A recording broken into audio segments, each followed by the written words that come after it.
Ho! Hear ye, hear ye! The Court of Bastards is now in session. The Honorable Judge Robert Evans presiding, and that's not a bit. It's not. I'm making an announcement here. Well, I don't think I told you this yet. I have been sworn in as a judge. I am legally a United States municipal judge for the state of New Mexico. This is not a bit. This is not a bit. It's not a bit. Not a bit. It's not a bit. And he's brought it up. I think he's told me this same piece of information 500 times. I have the paperwork. I am now legally the Honorable Robert Evans for the rest of my life. I can marry people, not just officiate like some of you folks. You were always I can witness the documents. Robert Evans I could hear cases. I don't think anyone's going to give me any, but I am a judge now in New Mexico. And, you know. How does one become a judge in New Mexico? You get sworn in by another judge. It works actually. No, but like, you had to like call them and like. No, is there an online application? Let's call them a fan. I mean, definitely they are a fan. A wonderful person. Whose name I'm not going to and they were like, "Hey, bro, did you know that it's no work to become a judge? You know, it's incredibly easy. Well, it's apparently I didn't know this either. Becoming a judge works exactly like being a vampire in Interview with a Vampire. You can't come in if somebody invites you. More than you can get made a judge by like a bigger judge, but you cannot necessarily make other people judges, right? You have to drink a certain amount of blood. Yeah, you got to keep the pyramid at a certain angle, or else it gets too wide. Again, if I'm remembering Interview with a Vampire right, I am now going to live in France and then burn down a theater. Take on an 8-year-old child as your eventual. Yes, take on an 8-year-old child. Do the I'm whole not really interview sure what with that the was. vampire I'm very thing. confused still about what she was in that movie. But it was creepy either way. You got to try the new TV show, Will. It's wonderful. Is it? I saw that it existed, but I kind of put it in the same like. You know when they made the Archie comic into a drama? What's it called? Riverdale? Riverdale. Bad. So bad. I kind of assumed it was something like that where they just like, or like the Fresh Prince, how they turned that into a fucking drama or whatever. Like I kind of thought it was something like that where it was just like real teeny, like Buffy the Vampire type shit. No, I can confidently say, as a United States judge, that show is good. I do decree. I have that power. I'm gonna go do a blood meridian after this. Jesus People Christ. call me the judge. Use my own urine to make gunpowder. It's gonna be incredible, folks. Amazing. But my first act as judge is to sit down with my buddy, the Grammy Award-winning Greasy Will, and judge P. Diddy. And this will be legally binding. Whatever I say, the courts have to do if I understand being a judge right. And I don't think I do. I guess I'm like, can I be the middle of the defense and the prosecutor? Like, I don't know. I want to be both. Can I be both? Yeah, you can absolutely be both. Yeah. Whatever's funnier kind of in the moment. A guest of Behind the Bastards, like, primary responsibility is to be a bit of both of these things, like cheering you on for your incredible journalistic integrity and also correcting your bad pronunciation. My pronunciation of Jordache? I honestly forget what we were saying. I have no idea. Yeah. Not my job as a judge to know how to pronounce R&B duos. Mr.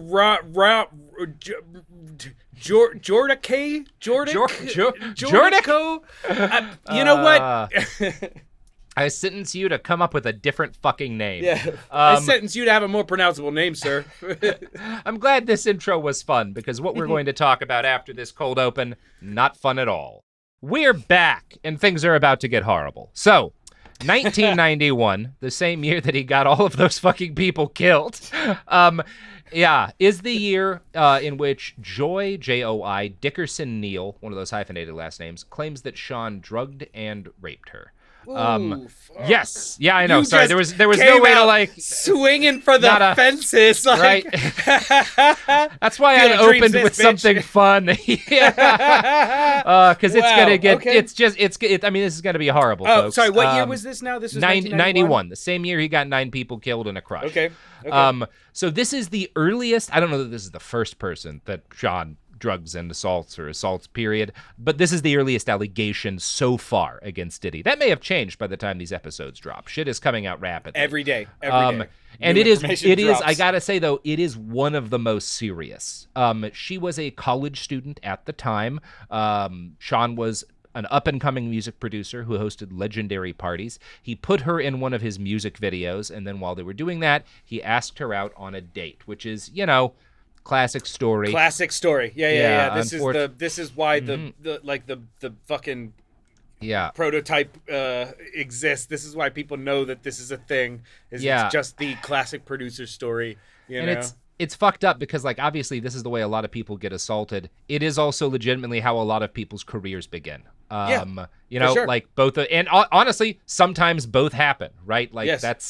Which is why it's going to keep happening story is forever. Exactly that. Right. It's literally me assault you and you get to have a career. A job. Yeah, you can get into this fucking, as this progresses on, we're going to see a lot of that where it's like people who go along with it make it, and when they stop going along with it, they disappear. Right. Yes. Yes. So after dinner, Sean pushes Joy to stay out with him. She wants to go home, and he's like, no, let's go. And he takes her to a recording studio. She has a drink at some point, I think, on the drive over, and she can't get out of the car because she's so fucked up by the time they get there. Not from the drink, but from the fact that the drink has been obviously drugged. Yeah. I'm guessing just from her description, it sounds like GHB, but could have been a couple of things. Pretty fast acting, Yes. In a car drive across the, it's like that's not a long time. Nope. Combs takes her to a separate location and he sexually assaults her. He films the rape. And Dickerson naturally, because why not keep evidence? Why not keep it? Well, he films it to use as revenge porn against her, right? So this is where he starts to get into this the blackmail shit. He's doing this from the jump. Yeah. And in fact, Epstein, if you will. Yeah, exactly. And Dickerson actually finds out that he's videotaped it because a male friend of hers comes to her and is like, hey man, I was just hanging out with Sean and he showed us a video of himself having sex with you and you don't really look like you're conscious. Right.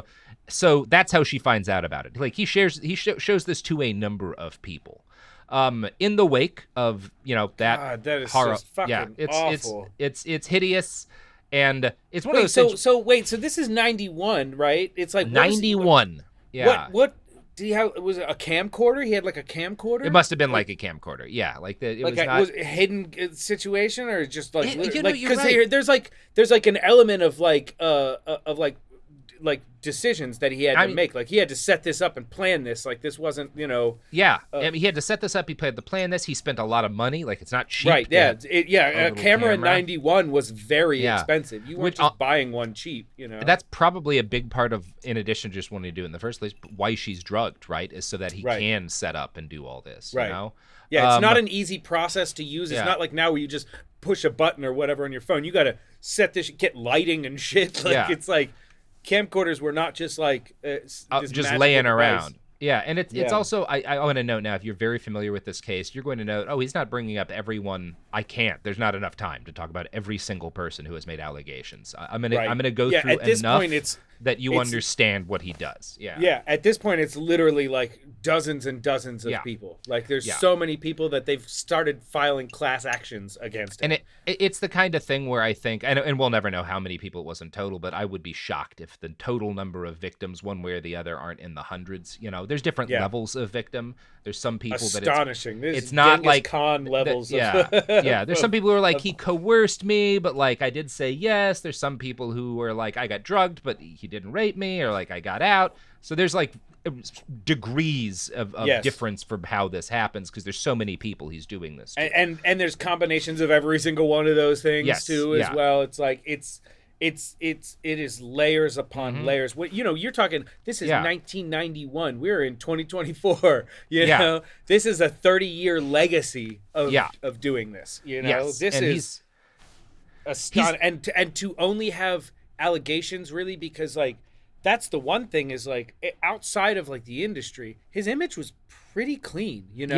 He had a few little things that was largely the Tupac stuff. It's like, right, Diddy killed Tupac, or Diddy was involved in but it wasn't really like the sexual assault stuff that was like big. It was all like conspiracy, mogul, mob type stuff, before this point in history, Right. Absolutely. Yeah. I mean, we knew about, or the other stuff existed and was out there, but it wasn't like that was what he was known for when it came to that stuff. Yeah. People wouldn't say, oh, that guy's definitely a piece of shit, right? It was almost like he committed a bigger crime. Yeah. in being involved in Biggie and Tupac's murders. Yeah. If you're overshadowed it. If you've got a crime you want to commit, maybe you're looking to do a big crypto scam or something. Just kill Tupac first, and you'll get away with it for at least 30 years. Yeah. Yeah. That's the Diddy story. He might be a judge, but don't take legal advice from Robert. Yeah, that is not legal advice. Do not kill Tupac. If you find Tupac, let us know. Leave him alone. Yeah, leave him alone. No, leave him alone. Yeah, he deserves. If he's really alive, he deserves to hide. Yeah. So, in the wake of this tragedy, Sean got his first. But I say tragedy. In the wake of this horrible sex crime, Sean got his first big opportunity. In 1992, he scouted out and signed a rap artist named Christopher Wallace, better known to posterity as Biggie Smalls or the Notorious B.I.G. And this is, I'm not super, knowledgeable about pop culture. I love Biggie. Biggie was one of the greatest lyricists of his generation. He is, honestly, part of why I love him. I think he's written better about depression and hating yourself than most people in music ever have. I mean, he was great Biggie. At it. He was a huge Biggie. man. Yeah. He was fat as hell, and he knew he was fat as hell, and he said it all the time. And then at one point in his career, he acknowledged, not only am I fat as hell, but I'm sexy as hell too, because I'm rich as hell. So I don't give a shit about what you guys say, He was and cool. he really leaned into it. It's like you're talking about a dude whose biggest rival at the time was Tupac, who was an athletic looking guy. Yeah. Tupac was ripped, and then Biggie's like, yeah, whatever. Yeah. I'm 400 pounds. I don't give a shit. But he was notoriously legendary. Notorious B.I.G. Yeah. Yeah. Legendary. And this is one of those guys, we talk about a lot of guys, and especially gangster rap, really massage their reputation. Biggie didn't have to do that. He comes from a tough background. His dad abandons the family when he's 3, which is interesting that both he and Diddy lose their dads at age 3. Might have been part of why they got along. Bonded, yeah. He Trauma grew up bond. Near Bed-Stuy in Brooklyn, which at that point in time was a very different neighborhood than it is today. Sure. He was raised filled with hipsters. Yeah. He was raised a Jehovah's Witness and became a drug dealer, selling weed at age 12 and moved up to crack once that epidemic kicked off. His mother was Jehovah's Witness. Yeah, he's raised a Jehovah's Witness. His mom is very strict. He has to hide what he's doing from her. I don't know that I've ever heard that before. That is really interesting because I knew that he was very much. There's a lot of stories. Even his mom told a lot of stories in the biographies they've done of him and everything of him always having to hide stuff because she was watching and she was on top of what he was doing. But I never heard that before. That's and it also has a big influence on the kind of music he makes because his mom is very strict and the morals that he's raised with conflicts in his new career. So he always does, he has this feeling that is, I think, not super common for a lot of people in the same industry, that what he's doing is bad, right? And that's part of, that influences the kind of music he makes. His debut album is called Ready to Die, which includes the great song Suicidal Thoughts, which opens with the verse, "When I die, fuck it, I want to go to hell, because I'm a piece of shit. It ain't hard to fucking tell." Or getting more direct towards his feelings about his mom, "All my life I've been considered as the worst, lying to my mother, even stealing out her purse. Crime after crime, from drugs to extortion. I know my mom wished she got a fucking abortion." Yes. Fuck, I love Biggie. Yeah, Biggie definitely was very pressing. He was very knowledgeable of himself and where he was at, he anytime, it was actually one of the things that was so fascinating about Biggie's work is that he would often talk about drug dealing as the darkness that it was. A lot of times people were drug dealing especially now it's this glamour position, right? And for him it was not. It was so much more of this is what I had to do to survive. This is what I fucking was hate doing. myself because of what I've had to do. I don't like that I had to do these things. I don't like myself because I had to do these things, and this is what it's like to grow up in these situations and it was it took so much of the glamour out of it. It was dark. It was twisted and it was dark, and it was like, damn, like he's really speaking about the truth of all this thing. You know, it was not like, look at me, I'm doing this because I'm fucking gonna wear gold necklaces and shit. He's still like, he was pretty humble, even with like the you know, like the braggadocious part of it. It was still kind of dark in its humility. Absolutely. I guess what we're getting at is we're both fans of Biggie. Now, unfortunately, obviously, Biggie's going to be one of the most successful rappers of all time. But initially, when he's getting started, his work is seen as too explicit and too based in his extensive life of crimes for MCA Records, who is Uptown's distributor, and that's where Sean works. And so Sean's boss, Andre Harrell, lets him go, basically fires him, although he will claim, Andre says, I didn't fire him because he was bad. I said, like, look, man, you're right. This guy's going to be a hit. The label won't go for it. Fucking bounce. It's time for you to succeed on your own, right? Andre later tells the Wall Street Journal, I didn't want to sit there and be the one confining Puff because the corporation was telling me to do that. I'm not built that way. I told Puff he needs to go and create his own opportunity. You're red hot right now. I'm really letting you go so you can get rich.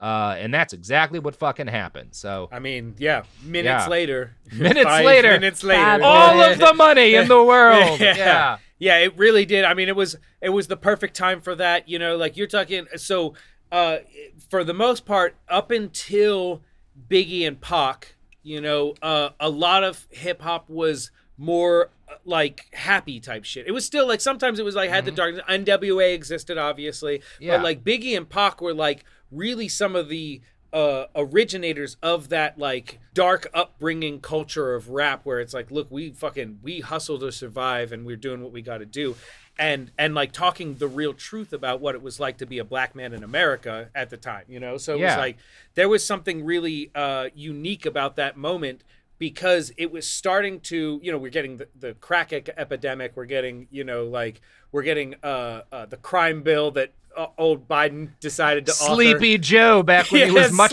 more wakeful. Yeah, when he was really turns out it was not better when he was awake.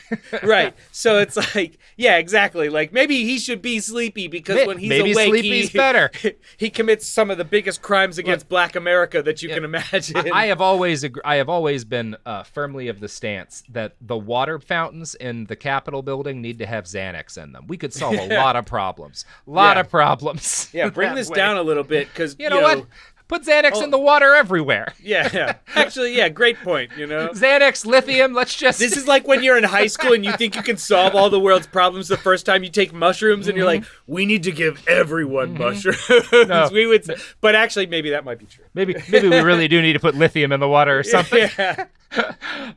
So Combs started a label of his own, Bad Boy Records, and Bad Boy, clink, right? Clink, clink. Yeah. And this is, when you hear about the East Coast West Coast rap feud, it's Bad Boy and Death Row over on you know, the other side of the country. Suge Knight and Death Row. And Tupac Suge Knight.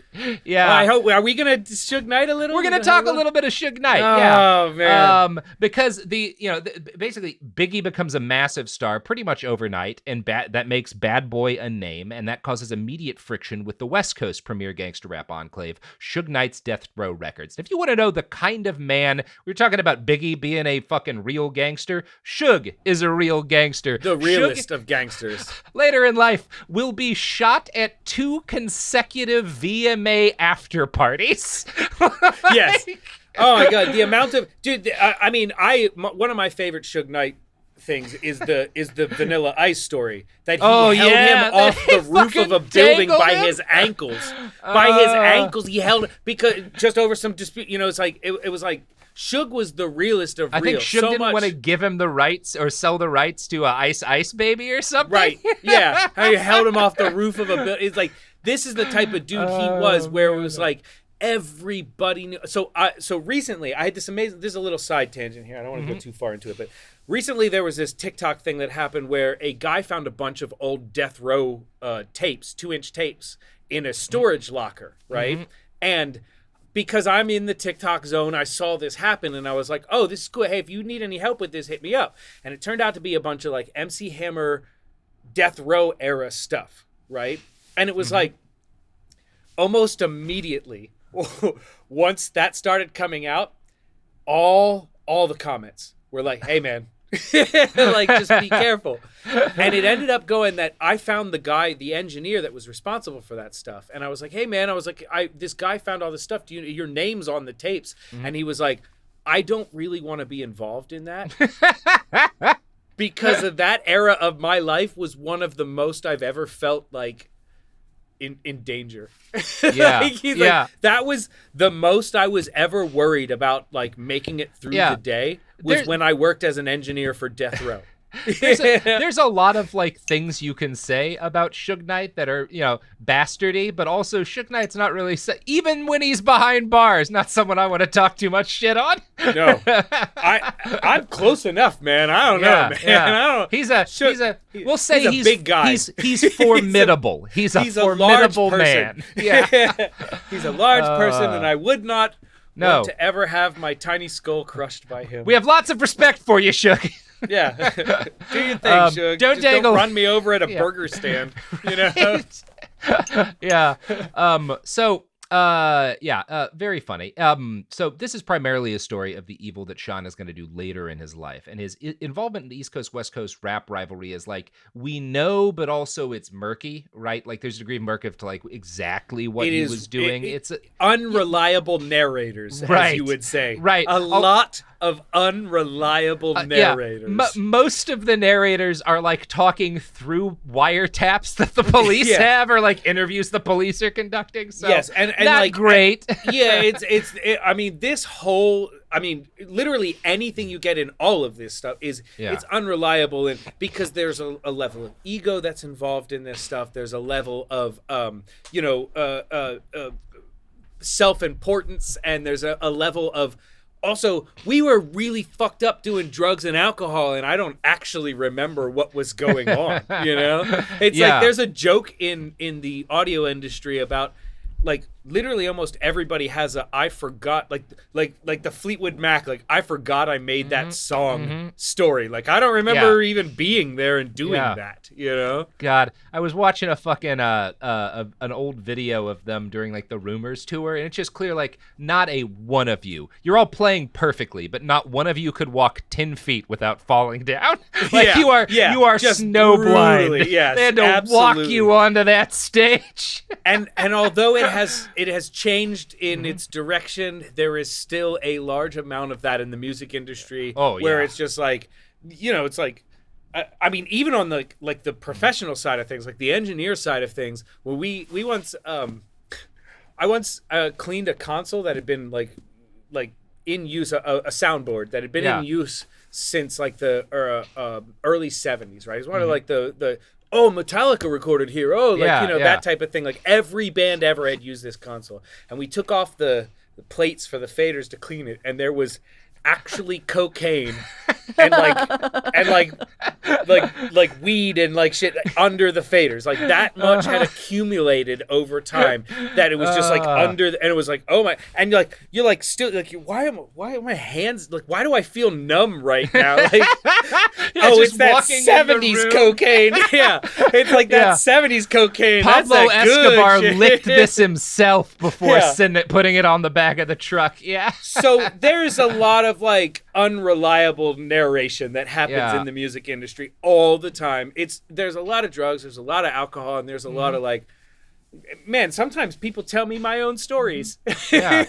Well, and a lot of, when you're talking about the guys who are also literally fighting each other, a lot of head injuries, Yes, absolutely. But the gist of it is there's this huge conflict that comes to center around Tupac, who's the big West Coast star, and Biggie, who is the East Coast star.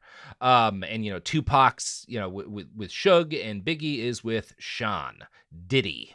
So things come to a head on November 30th, 1994, when Tupac Shakur is shot 5 times in the lobby of Quad Studios in Times Square. This is not when he dies. Tupac was a tough guy.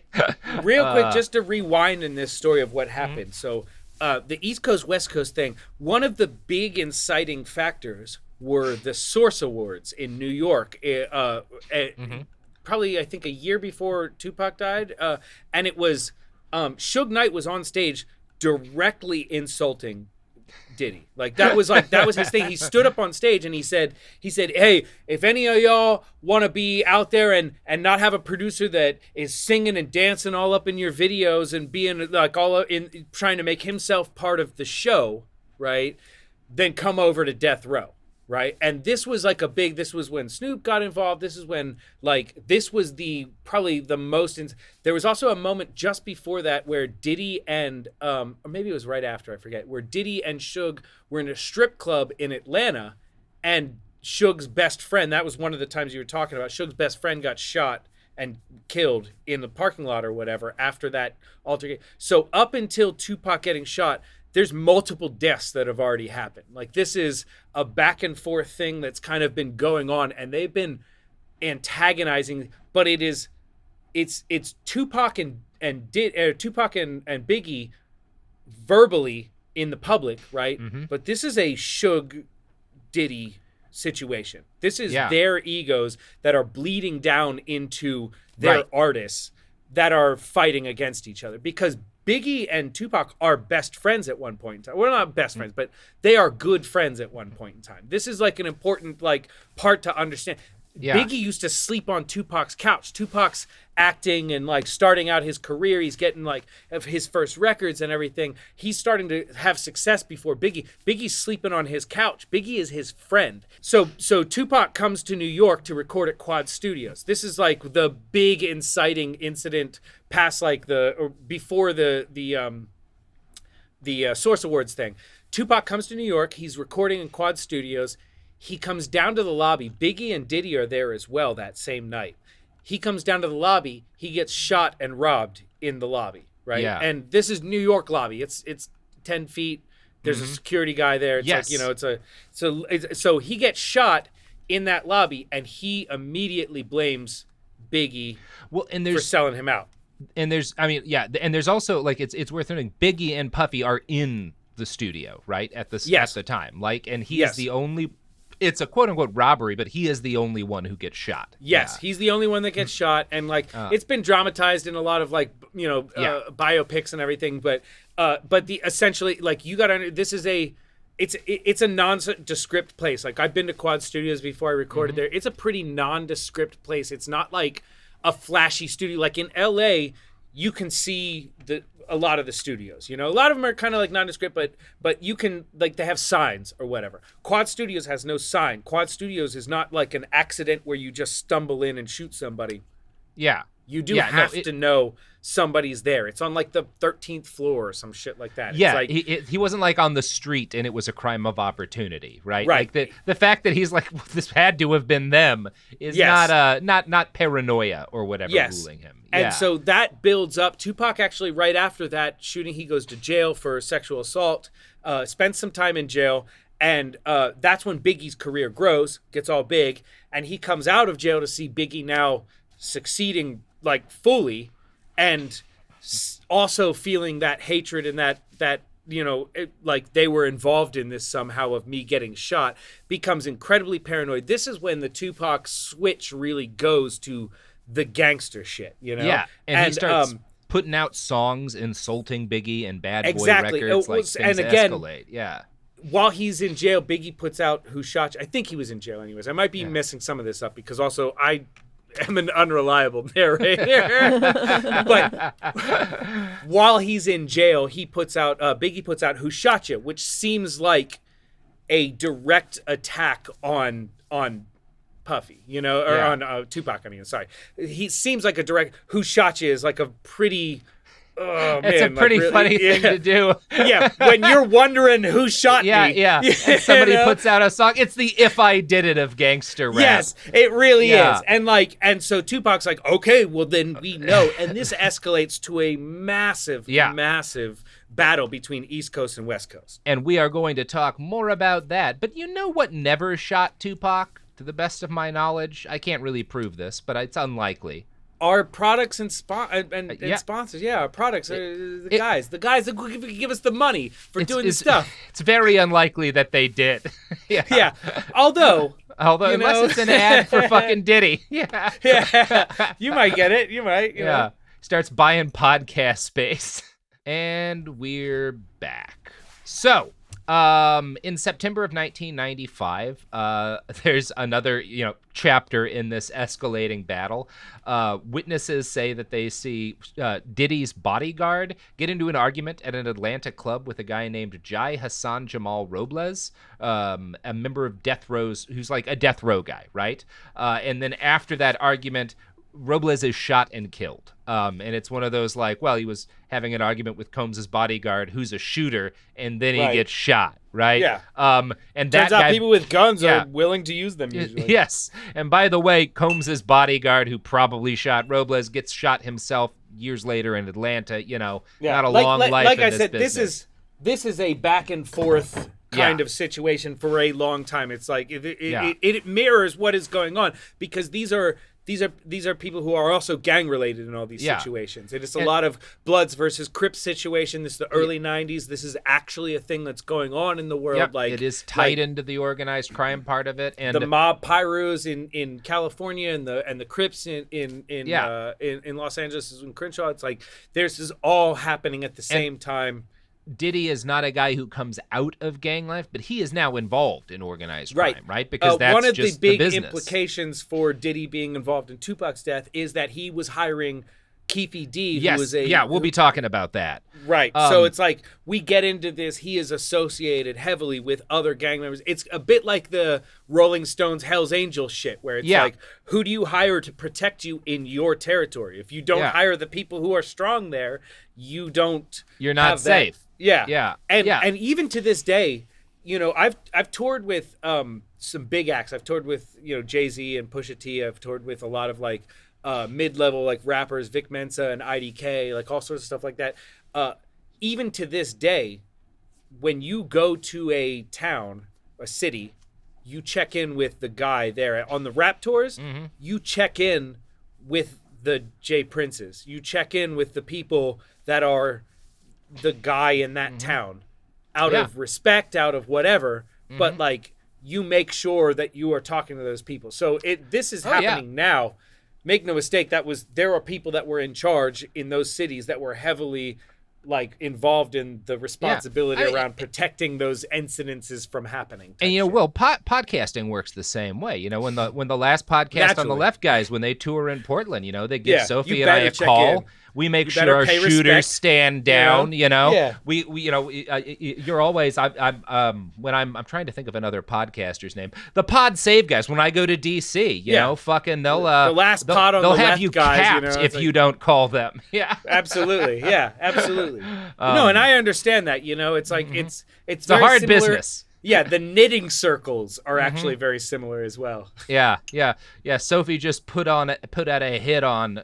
Again, I'm really bad at actually knowing other people in the podcast business. I was going to say Sarah Marshall, but y'all are real life friends. God. Do you know how many times? No, absolutely not.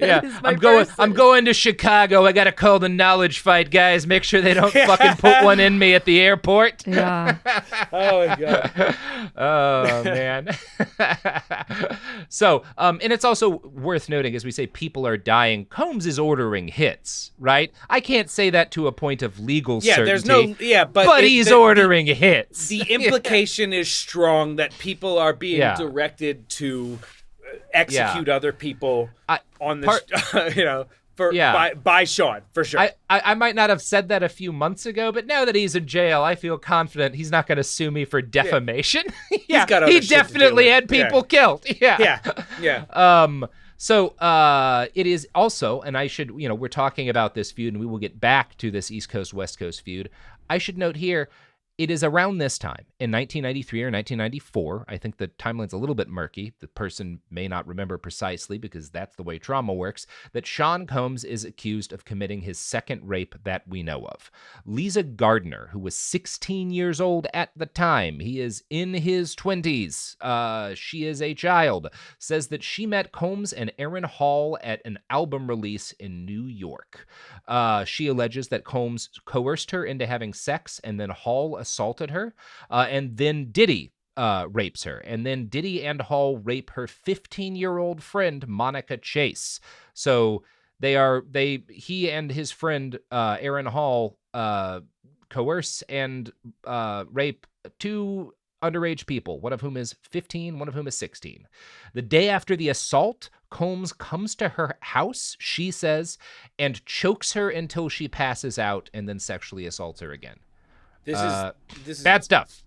This is bad. Very bad stuff. Yeah. And it's one of those, like, yeah, ordering hits is bad too, but to an extent, everyone who's in this East Coast, West Coast thing is agreeing we're going to do some dangerous shit, right? Yes. Oh, yeah. Like, so outside of because the sex assault stuff. That's just... Oh, no. I'm just like, I can't, you know? But oh, my God. You gotta use this. It's the only thing that you can do after talking about something that horrible. It's necessary. Oh, okay. No, but it's like, the others, it's like that's willing participant stuff, not the sex assault. The gang stuff. Yes. This is willing participant stuff. So it's like it's a lot easier to sit back and like the sex assault stuff happening concurrently. It's like what we were talking about. It's like it's covering up almost. Mm-hmm. Or being covered up by the gang stuff. It's like we're over here thinking about East Coast, West Coast war, and he's raping girls. Like it's like that's the thing that's like truly emphasis evil on about girl. It. Yeah. Yeah, it's like there's one side where it's like, well, this is like a willing participant situation. I mean, obviously, I'm not trying to say everybody that's hurt by gang violence is a willing participant. But the rap thing, yeah. Yes, it's like between these two guys, they are fighting each other. They are fighting each other. They're causing the war, the country to fight each other. Like this is a thing that's like escalating violence amongst people in gangs, you know. It's like but willing participants. Again, it's like there's obviously collateral damage, there's obviously bad shit, but the other side of this where it's like sexual assault stuff, it's like, damn, dude, like you don't even get that shit to the surface because there's people dying all over the place. Right, and everyone's paying attention to the glamorous gang fight stuff, right? And this is happening the whole time that's going down. Also in 1994, the same year probably, Combs allegedly met and raped a woman named April Lampros. She claims that he started it by telling her he wanted to be her mentor. He love-bombed her, and once they were dating, he ordered her to keep the relationship secret and started beating her. Lampros later alleged that Combs forced her and his partner at the time, his romantic partner, Kim Porter, to take MDMA and then forced them to have sex while he watched. She attempted to cut off contact with him, but he threatened her, including with revenge porn, so she keeps going for a while. This would have been a thing that would have looked like they were dating from the outside, but a big part of it is that he is violent, and if she leaves, he's going to post videos of them having, you know, And this is all a recurring theme in all of the Diddy stuff. It's like, it's like he took that one playbook and just ran with it, play the hits every single time, and just kept going with it because like he knew that there is a very truthful element to the power of influence, like that you can have by just being who you are and being a big deal. And it's scary because you think like especially with people like this, with like Diddy, where they actively know that they are untouchable. They actively know that they're untouchable and that they can do whatever they want. And these are the two cases we have from the fucking the war years, right? These aren't the only two. Like again, what I think is important that's not a singular event type shit. This is a pattern that he has, and he is engaging in this pattern regularly for basically like most of the time you and I have been alive. Right. Like that's the kind of bastard we're talking about here. I was 5 when he started. Great. I was 3. Yeah. In September of 1996, Tupac was gunned down in a drive-by shooting in Las Vegas. 6 months after that, Biggie is killed in a drive-by in Los Angeles. No one was officially convicted of either murder, but we at this point also pretty much know who did both. Biggie was very likely gunned down by a guy named Poochie. Who you can imagine is the character from The Simpsons, if you like. Yes. And he's going to, at the end of it, he is going to space. He is going to his own planet. Here's the toughest part. Again, unreliable narrators, but also every single one of these people die. Every single one of them gets shot in an early death. Orlando Anderson, who was the likely killer of Tupac, also ended early. Keefe D is the only one that stuck around for a while. Amazing that Keefe D makes it.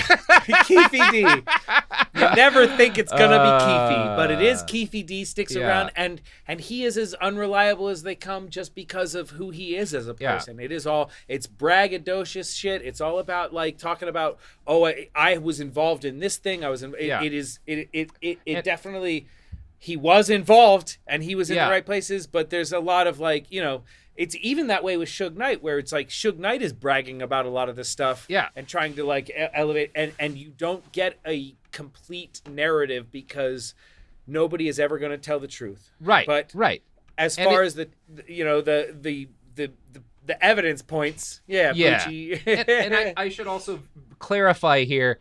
You will find other theories. There are people who say, no, it wasn't Poochie. It was this other person that killed Biggie. And the same is true with Tupac. I'm going with like the likeliest version of the story. This is not a litigate who killed Tupac podcast. Right. There's literally podcasts about if these. You have strong opinions on this, there's post 9 them on the biographies. subreddit. There's biopics. There's so many things. Well, and I've got a working theory that it was in fact Bernie Sanders who dropped Tupac. Oh, damn it! I was gonna make that joke. I was gonna say it was Bernard Montgomery Sanders. I was ready for it. Stop him! Damn it! I was gonna make that joke because I knew it was gonna be a deep cut that like the real lovers of the pod would be like, oh shit, he's one of us, So damn it. As you noted, Tupac was almost certainly killed by Dwayne Keefe D. Davis, who was finally arrested last year for the murder. He had been made a police informant in 2009 after an arrest for drug trafficking. This is, like a lot of people, he is not super well informed about how the legal system works, and he believed himself immune to prosecution and admitted to killing Tupac in a drive-by in 1996. All right, so again, it's pretty heavily believed. So the breakdown of this story, I'll try and get through it really quick, but basically it was a Tyson fight in Las Vegas. Tupac is there with his girlfriend and Suge Knight. He goes because he actually wrote a song for Mike Tyson's Walk-In. He wrote like a rap song for Mike Tyson, and it's funny. You should listen to it. It's a Tupac. So he's there and he's watching the fight, and then after the fight, he sees a guy, Orlando Anderson, who just weeks prior had taken somebody down and stolen their chain. This is a big deal at this time. You have a chain that says Death Row on it. Suge Knight only gives those to the closest of associates and everything. And again, podcasting works the same way, by the way. Anybody like takes my chain, I'm going to come out blasting. Yeah. So Orlando Anderson was involved in that. Tupac sees him right after the Tyson fight. He beats the shit out of him in a lobby and then goes back to his place, and then Suge and Tupac are going to go to a club, to an after party. They start driving down the street. Orlando Anderson happens to be Keefe D's nephew, right? And they are in a car together driving down the street, and Orlando and Keefe, depending on which narrator you believe, one of them definitely plugged Tupac. Now, in one of the greatest moments in Tupac history, in all history, fuck it, the cop comes up to Tupac and he says, "Who shot you?" And Tupac says, "Fuck you." Because even in death, he kept it real. It is one of my favorite pieces. Those were like his last words. That was his last words, was saying "fuck you" to a cop. He's a literal Johnny Tight Lips character. Yeah. Johnny, where are you shot? I ain't saying nothing. I ain't saying nothing. Yeah, what should I tell the doctor? Tell him to suck a lemon. Suck an egg. Suck a lemon. Yeah, exactly. Literally, like, who shot you? He knows who shot him. He just beat that guy up 10 fucking minutes ago. You know, he's like, nah, man, fuck yourselves. Fuck that. I love that. Shooting people, don't do that. Listen to these ads. We are back again. Oh no. No. Oh man. Sure. Pain. So much pain. Fuck. So, Tupac. We're talking about Tupac, who was almost certainly killed by Dwayne Keefe D. Davis. So Davis, while believing himself immune to prosecution, admits to killing Tupac in 1996. This is much more recently. He just got arrested, I think, last year. And he also claims, while he, again, believes himself immune, that Diddy offered him $1 million to kill Tupac and paid that fee to a different Southside Crips member to do the job. And he did not get that money ever. No, that was the, no. Wow, he got fucked over by a fucking rap gangster? Amazing. Diddy's not a man of his word. Man, this guy. So one of the things, so Keefe D had actually been a security guard for Puffy for a while. And that's how that link had been established. And one of the things that's like, there's parts of this whole story that you have to kind of take with like a bit of like, I don't think Keefe D was actively like seeking out Tupac or anything like that. I think this was a situation where if Puffy was involved in this whole situation, the way that it has been accused, I think he did what they say he did, which is he put the word out. The word is, if you kill Tupac, I give you $1 million, right? And then I think Keefe D and Orlando Anderson happened to be in the right place at the right time. Right. They were at the right place at the right time. They were connected in the right situation that it happened that they were like, we know where this motherfucker is. We are here right now. Let's do this shit. And we'll try and collect on this later. And I think probably, although I don't think it was $1 million, right? I could be wrong about this, but I think what it was actually transferred was like 200,000 or something and like again, that. This is what Keefe D says, right? I'm not saying this is the literal amounts or how it actually happened, right? So I think that's exactly, like, I think it got transferred. I think people didn't, like, the one guy definitely pocketed that money, or according to the story, pocketed that money. The in-between guy pocketed that money and was like, okay, bitch.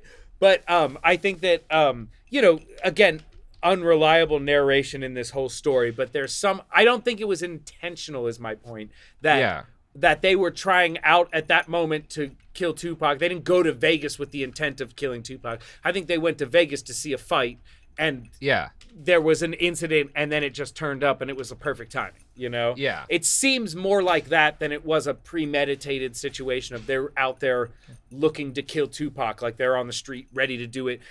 Like Biggie saw Keefe and was like, I will give you this money, go kill him now, and he went there directly. I think it was a crime of convenience more than anything. That seems likely to me. I don't know what happened. And again, when I was saying this is what this guy says, I'm not saying this is literally what happened. This is a dude bullshitting to the cops when he thinks he's immune. Right. So the cops had him reach out to the guy that he said actually got paid for the job, and to Diddy, basically trying to get Diddy on a wire, being like, yeah, killing Tupac was rad. I don't think that worked. Sean is not that dumb, and he has not been charged. He has notoriously been very good about not talking to the wrong people. Yes.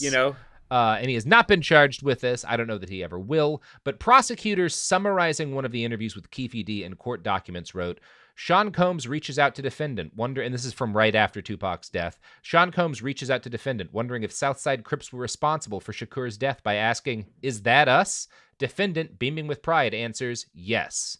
And that is probably how it went down, because often these things are not like, I ordered a hit and then he was shot. It was more, I made it known and I spread some money around. That, like, I wanted someone to take a shot at this guy, but like other people could have done it. Like, I don't know, This is what I'm talking about. The clout industry of this, because it is part entertainment industry. It's part male ego, and like especially at this time, like the way that the rap industry was like very like strong, like male ego centric type stuff. It was like Tupac literally, the beef between him and Biggie, Biggie made Who Shot Ya, and Tupac responded with saying, you claim to be a player, but I fucked your wife. He came back with what at that time was considered the most, and the rumors around him and Faith Hill actually having, a relationship were certainly like that's real shit. This is a real manly type fight. This is what they're fighting about, is these chauvinistic type concepts. No, I mean, it's exactly like I put 2 bullets in Dan from Knowledge Fight, not because I didn't like him, just because, he was on my turf, right? He was on your turf, man. He was on my turf, and he didn't call me before Jordan went to Portland. This is just the way, nobody likes it. This is just the way podcasting has to be. There's no other way to do it, I'm sorry, man. There's no other way to do it. Yeah. One of the NPR guys stabbed me, that's just the way it is. One of those Radio Lab guys. I'm not going to tell you which one. I don't talk. Except for I'm talking I ain't now. No snitch. I ain't no snitch. I'll snitch on Joe Rogan. I'll snitch on Joe Rogan. Yeah, I'll snitch on Joe Rogan, man, so fast. Let me find out some news on him.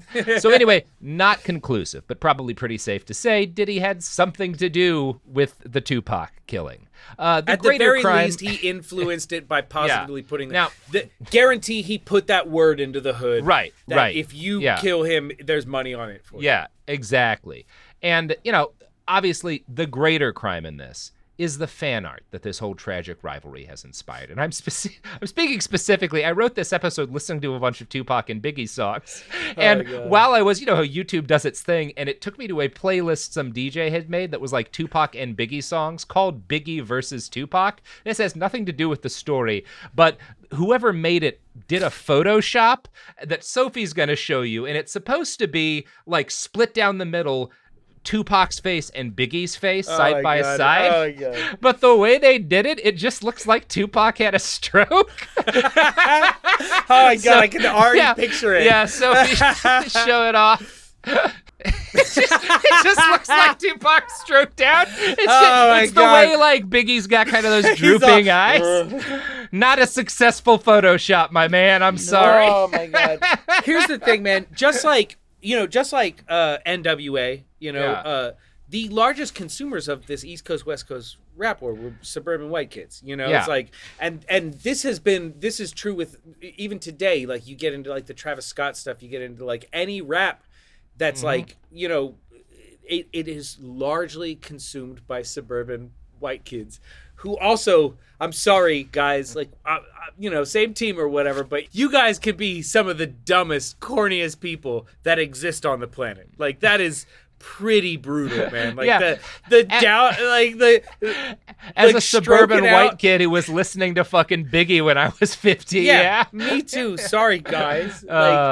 We just weren't really nailing it. I'm gonna be a gangster one day. Plano fucking tech. God, that was so funny. All the kids who would pretend to be fucking gangsters. Oh my God, dude. It is. They're a large consumer of that beef, and also even today. We're still sitting with this the Kendrick Drake thing right now that is going on. I don't know how plugged in you are to this. Like I've tried to tell him. Yeah, it seems largely egged on by like suburban white populaces. No, and honestly, I'm considering taking some shots at Drake. This seems like the time to do it. It is, yeah. He's low. You can really get some in, and nobody can say anything. This is going to be huge for our podcast. Punching down, so easy. Punching down on Drake with 400 billion fucking streams on Spotify. Yeah. So Sean Puffy Combs, at this point, has helped to orchestrate half a coast's campaign of assassinations that led to the deaths of 2 of the greatest rappers of all time, and also some other people. This was a tough period for Diddy, though, because after Biggie dies, he's successfully gotten rid of one of his major competitors at the cost of losing his own golden goose. Thankfully, in between...